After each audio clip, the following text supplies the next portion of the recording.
Inspire അക്കാഡമിയിലേക്ക് എല്ലാവർക്കും സ്വാഗതം. നിങ്ങൾ UGC നെറ്റ്, സെറ്റ്, കേടെറ്റ് അല്ലെങ്കിൽ PSC പോലുള്ള പരീക്ഷകൾക്ക് തയ്യാറെടുക്കുകയാണോ? എങ്കിൽ ഇന്നത്തെ നമ്മുടെ ഈ ഒരു ചർച്ച നിങ്ങൾക്ക് എന്തായാലും ഉപകാരപ്പെടും. അപ്പോൾ ഇന്ന് നമ്മൾ നോക്കാൻ പോകുന്നത് മോഡേൺ അറബിക് ലിറ്ററേച്ചറാണ്. അതിൽ തന്നെ ആധുനിക അറബിക് കവിതയ്ക്ക് ഒരു പുതിയ ജീവൻ നൽകിയ, അതിന് നേതൃത്വം കൊടുത്ത മഹാനായ മഹ്മൂദ് സാമി അൽ ബാരൂദിയെപ്പറ്റിയാണ് നമ്മൾ സംസാരിക്കാൻ പോകുന്നത്. അദ്ദേഹത്തിനൊരു വിശേഷണമുണ്ട്, വാളിന്റെയും തൂലികയുടെയും അധിപൻ എന്ന്.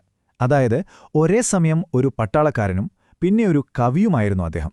ഈയൊരു ഡ്യുവൽ ഐഡന്റിറ്റി അല്ലേ, ഇതാണ് അൽ ബാരൂദിയെ ശരിക്കും യുണീക്കാക്കുന്നത്. അപ്പം നമുക്കതിനെക്കുറിച്ച് കൂടുതൽ നോക്കാം. അതായത് അൽ ബാരൂദി ശരിക്കും പറഞ്ഞാൽ രണ്ട് ലോകങ്ങളിലായിരുന്നു. ഒന്നാമതായി അദ്ദേഹം ഒരു മികച്ച മിലിറ്ററി ഓഫീസറായിരുന്നു, ഒരു ഡിപ്ലോമാറ്റ്, എന്തിന് ഈജിപ്തിന്റെ പ്രധാനമന്ത്രി വരെയായി. ഇനി രണ്ടാമത്തെ ലോകം നോക്കിയാലോ, അവിടെ അദ്ദേഹം ഒരു കവിയാണ്. അറബിക് കവിതയെ അടിമുടി മാറ്റിയെഴുതിയ, ഭാവനയുടെ ഒരു മാസ്റ്റർ, ഒരു രാജ്യത്തിന്റെ തന്നെ ശബ്ദമായി മാറിയ കവി. അപ്പോൾ ഈയൊരു ആക്ഷന്റെയും ആർട്ടിന്റെയും ലോകങ്ങൾ തമ്മിൽ ചേർന്നപ്പോഴാണ് അദ്ദേഹത്തിന്റെ കവിതകൾക്ക് അത്രയും പവർ കിട്ടിയത്. അപ്പോൾ അദ്ദേഹത്തിന്റെ ഈ കവി എന്ന നിലയിലുള്ള വളർച്ചയ്ക്ക് കാരണമായത് അദ്ദേഹത്തിന്റെ പട്ടാള ജീവിതം തന്നെയാണ്. എങ്ങനെയാണതെന്ന് നമുക്ക് നോക്കാം.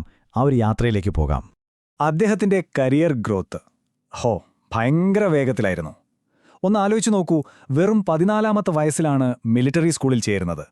പിന്നെ ക്രീറ്റൻ കലാപം, റഷ്യൻ ടർക്കിഷ് യുദ്ധം, ഇതിലെല്ലാം അദ്ദേഹം ശരിക്കും മികവ് കാണിച്ചു. അവസാനം 1882-ൽ ഈജിപ്തിന്റെ പ്രധാനമന്ത്രിയായി.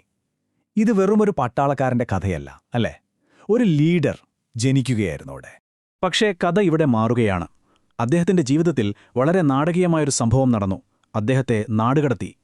ഈയൊരു പ്രവാസ ജീവിതമാണ് അദ്ദേഹത്തിന്റെ ഏറ്റവും പവർഫുള്ളായ, ഇന്നും നിലനിൽക്കുന്ന കവിതകൾക്ക് കാരണമായത്. അതെ, നിങ്ങൾ കേട്ടത് ശരിയാണ്. 17 വർഷം, ഒന്നോ രണ്ടോ അല്ല, 17 നീണ്ട വർഷം. 1882-ൽ പ്രധാനമന്ത്രി ആയതിനു തൊട്ടുപിന്നാലെ അദ്ദേഹത്തെ സിലോണിലേക്ക് നാടുകടത്തി. അതായത് ഇന്നത്തെ നമ്മുടെ ശ്രീലങ്കയിലേക്ക്. ഈ പ്രവാസ ജീവിതം അദ്ദേഹത്തെ തളർത്തിയില്ല. പകരം അദ്ദേഹം തന്റെ എല്ലാ വേദനയും കവിതകളിലേക്ക് പകർത്തി. അതാണ് ശരിക്കും അത്ഭുതം. താൻ അനുഭവിച്ച കഷ്ടപ്പാടുകളെ, ആ വേദനയെ അദ്ദേഹം എങ്ങനെയാണ് ഇത്രയും മനോഹരമായ കലയാക്കി മാറ്റിയത്? ഈ കാണുന്ന വരികൾ നോക്കൂ, അതിൽ മുഴുവൻ സ്വന്തം നാടിനെക്കുറിച്ചുള്ള ഓർമ്മകളും ആ വേർപാടിന്റെ വേദനയുമാണ്. അപ്പോൾ ഈ കൊളംബോയിലെ ജീവിതം അദ്ദേഹത്തിന്റെ കവിതകളുടെ മെയിൻ തീമായി മാറി. എന്തൊക്കെയായിരുന്നു ആ തീംസ് എന്ന് നോക്കാം. ഒന്ന്, ഈജിപ്തിനോടുള്ള അടങ്ങാത്ത ഗൃഹാതുരത്വം. പിന്നെ സഹിക്കാൻ പറ്റാത്ത ഏകാന്തത, അസുഖങ്ങൾ കൊണ്ടുള്ള കഷ്ടപ്പാടുകൾ. ഇതിനെല്ലാം മുകളിൽ തന്റെ രാജ്യത്തോടുള്ള തീരാത്ത സ്നേഹം.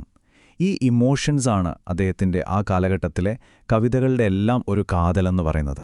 അപ്പോൾ ഈ പ്രവാസ ജീവിതം കഴിഞ്ഞ് അദ്ദേഹം തിരിച്ചു വന്നപ്പോൾ എന്താണ് സംഭവിച്ചത്? അത് അദ്ദേഹത്തിന്റെ ലെഗസിയെ, ആ ഒരു പാരമ്പര്യത്തെ എങ്ങനെയാണ് ഉറപ്പിച്ചത് എന്ന് നോക്കാം. അറബി സാഹിത്യത്തിലെ ഒരു ഭീമനായി അദ്ദേഹം മാറിയത് എങ്ങനെയാണെന്ന് കാണാം. അപ്പം നമ്മൾ മനസ്സിലാക്കേണ്ട പ്രധാന കാര്യം ഇതാണ്: അദ്ദേഹം വെറുമൊരു കവി ആയിരുന്നില്ല. അദ്ദേഹത്തെയാണ് മോഡേൺ അറബിക് പോയട്രിയുടെ ഒരു റിവൈവലിന്റെ, അതായത് പുനർജീവനത്തിന്റെ പിതാവായിട്ട് കാണുന്നത്. അദ്ദേഹം എന്താ ചെയ്തത്? പഴയ ക്ലാസിക്കൽ സ്റ്റൈൽ എടുത്ത് അതിലേക്ക് പുതിയ മോഡേൺ തീംസ് കൊണ്ടുവന്നു. കവിതയ്ക്കൊരു ഫ്രഷ് ഫീല് കൊടുത്തു. നിങ്ങൾ പരീക്ഷയ്ക്ക് പഠിക്കുമ്പോൾ ഈ പോയിന്റ് എന്തായാലും ഓർത്തുവെക്കണം, വളരെ ഇമ്പോർട്ടൻ്റ് ആണ്. അദ്ദേഹത്തിന്റെ കോൺട്രിബ്യൂഷൻസ് എന്തൊക്കെയാണ് എന്ന് നോക്കിയാൽ ഏറ്റവും പ്രധാനം അദ്ദേഹത്തിന്റെ ദിവാനാണ്, ദിവാൻ അൽ ബാരൂദി. അദ്ദേഹം ഈ ക്ലാസിക്കൽ കവിതാരീതികളെ നല്ല പവറോടെ, നല്ല ആവേശത്തോടെ തിരികെ കൊണ്ടുവന്നു. അദ്ദേഹത്തിന്റെ കവിതകളെപ്പറ്റി പറയുന്നത് തന്നെ ആത്മാക്കളെ ശുദ്ധീകരിക്കാനും മനസ്സുകളെ ട്രെയിൻ ചെയ്യാനും പറ്റുന്നവ എന്നായിരുന്നു. അതുമാത്രമല്ല, പ്രശംസ, അഭിമാനം, രാഷ്ട്രീയം, സമൂഹം, ഇങ്ങനെ എല്ലാ വിഷയങ്ങളിലും അദ്ദേഹം ഒരുപോലെ തിളങ്ങി. അപ്പോൾ ഇതെല്ലാം കേട്ടുകഴിയുമ്പോൾ നമ്മുടെ മനസ്സിൽ ഒരു ചോദ്യം വരും, അല്ലേ? ഒരാളുടെ ജീവിതത്തിലെ കഷ്ടപ്പാടുകൾക്ക് ഇത്രയും മഹത്തരമായൊരു കലയെ ഉണ്ടാക്കിയെടുക്കാൻ പറ്റുമോ? എന്താണ് നിങ്ങളുടെ അഭിപ്രായം? തീർച്ചയായും ചിന്തിക്കേണ്ട ഒരു കാര്യമാണത്. അപ്പോൾ മോഡേൺ അറബിക് ലിറ്ററേച്ചറിലെ ഇത്രയും പ്രധാനപ്പെട്ട ഒരാളെക്കുറിച്ച് സംസാരിക്കാൻ എൻ്റെ കൂടെ കൂടിയ എല്ലാവർക്കും ഒരുപാട് നന്ദി.